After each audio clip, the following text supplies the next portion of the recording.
שאלו אותי במשפט אם גנחתי, מה עשיתי כדי להתנגד, מה לבשתי. כל הדבר הזה, גם האונס עצמו וגם החוויה המשפטית, זה משהו שאני עדיין מאבדת. אני כאילו הרגשתי שמנסים להיות איתי עדינים, אבל בסוף החוויה, אנחנו לא מאמינים לך, תוכיחי את מה שאת אומרת.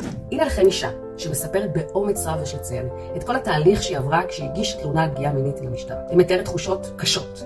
תחושות של כאב, תחושות של בדידות, תחושות של חוסר ודאות, תחושות ממש של פגיעה חוזרת. וזה נפוץ מאוד כשמדובר בתלונות על פגיעה מינית, הן מגברים והן מנשים. יש פה התנגשות בין שני מערכות. מערכת רגשית שזקוקה להכרה, אל מול מערכת שלא יכולה לתת את ההכרה בצורה חד משמעית. היא צריכה להתבסס על ראיות, על עובדות, על הבנה. וההתנגשות הזאת יוצרת הרבה פעמים מחסום להרבה נשים או גברים להגיש תלונה במשטרה. אני לא חושבת שכל אחת צריכה להגיש תלונה במשטרה. אם גמרה דעתך ללכת ולהגיש תלונה, לפני שאת פועלת באימפולסיביות והולכת להתלונן, תעצרי, תחשבי.